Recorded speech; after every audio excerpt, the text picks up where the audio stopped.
Judy Garland is known as one of the greatest entertainers of all time. She was a record-breaking artist and actress, and her performances and unique voice thrilled audiences. When Hollywood and the music industry needed something, there she was. Frances Ethel Gum was born June 10, 1992 in Grand Rapids, Minnesota, to vaudevillian parents Ethel and Frances Gum. She made her first stage appearance at the age of 2, with her parents and sisters singing Jingle Bells in an annual Christmas pageant.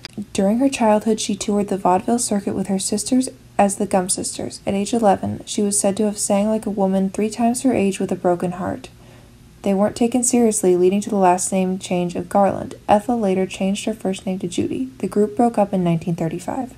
At age 13, Judy began her career in Hollywood. She was signed to Metro-Goldwyn-Mayer at age 13 after being scouted at one of her vaudeville shows. She was hired to be the girl next door character.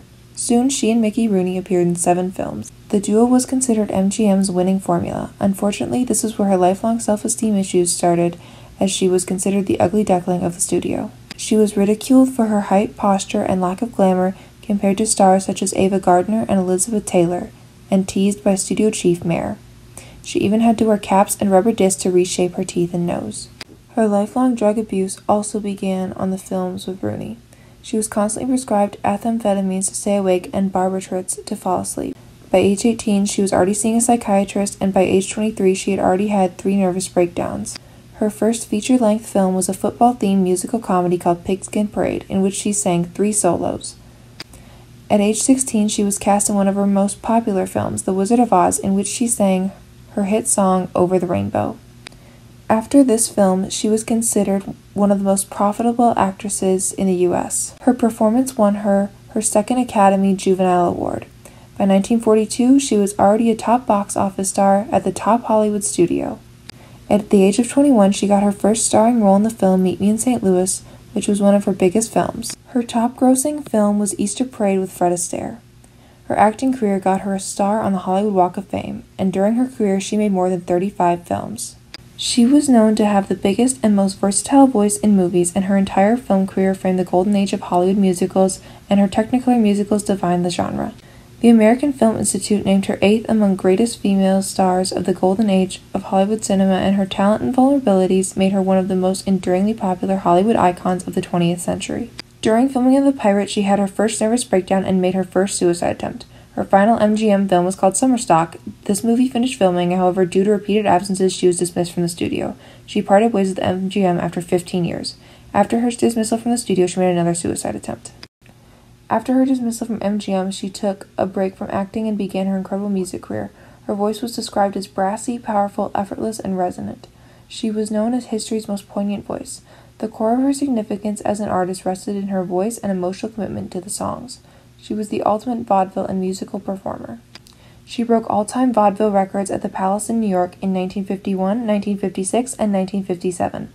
Her concerts belong in music halls in an era when music halls were obsolete. She also caused the resurgence of glossy commercial show music for children of the baby boom. She frequently interacted with her audiences, making her interactions with fans equally as popular as her singing. Her live performances at the end of her career are remembered by fans as peak moments in 20th century music. Author and architect Gerald Clark called her the greatest American entertainer of the 20th century. She made 8 appearances at the Kraft Music Hall, Bing Crosby Chesterfield show, which reinvigorated her career. Her big comeback was a 4-month concert tour in Western Europe. On this tour, she was one of the main people to revive vaudeville. Her main contribution was a performance she did at the Palladium Theatre in London. She received a special Tony Award for her contributions. After this tour, she made her Hollywood comeback in film, A Star is Born. She won a Golden Globe for Best Actress for her role, and her song, The Man That Got Away, is considered one of her best performances on film. After her comeback, she did more serious films such as Judgment at Nuremberg and A Child is Waiting. Her final film was I Could Go On Singing. In 1956, she was the highest paid entertainer to work at Las Vegas with a salary of $55,000 a week. In 1959, she was diagnosed with acute hepatitis and was told she may never sing again. She was initially very relieved, quoting, "The pressure was off me for the first time in my life." But she recovered and returned to the Palladium. After this performance, she was met with such a warm welcome she decided to move to England permanently. She was back as a musician. In April 1961, at age 38, she debuted at Carnegie Hall, and her performance was called the greatest night in show business history.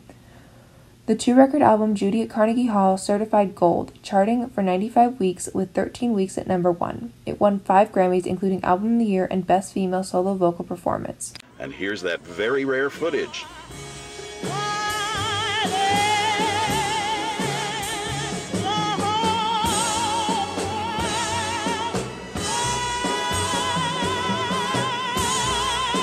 She has been inducted into the Grammy Hall of Fame 6 times for various songs, including Over the Rainbow and Judy at Carnegie Hall. In 2003, Judy at Carnegie Hall was deemed culturally, historically, and aesthetically significant and placed on the National Recording Registry. Her song Over the Rainbow was a major hit. The song got her Academy Award.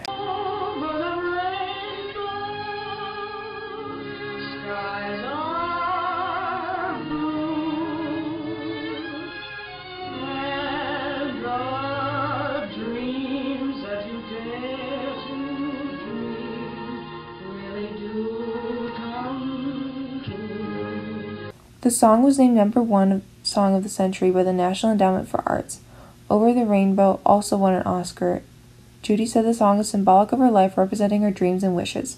Even as her voice began to diminish, her personality continued to thrill audiences. Vincent Canby of the New York Times reviewed a show done at the Palace and concluded that all performances were good, but it is Judy who was great, and let's not worry about her voice. A concert at the Palladium in 1964 with her eldest daughter, Liza Minnelli, was one of her final appearances there. Her final concert was in 1969 at Copenhagen.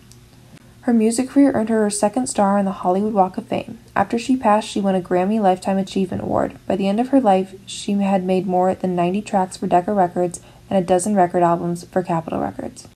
She made award show history, having 20 nominations and 13 wins. She was the first woman ever to win the Cecil B. DeMille Award for Lifetime Achievement in the motion picture industry at the Golden Globes. She won at age 39 and remains the youngest recipient ever to receive that award. She was also the first woman to win a Grammy for Album of the Year and was the first woman to introduce 2 Oscar-winning songs. In 1969, she married her 5th and final husband, musician Mickey Deans. She died 3 months later on June 22, 1969, due to an accidental overdose of barbiturates at the age of 47. An estimated 20,000 people showed up to pay their respects at her funeral in New York. Giving her life for her art, she poured her soul out in every song and scene, achieving recognition as one of the greatest entertainers of all time.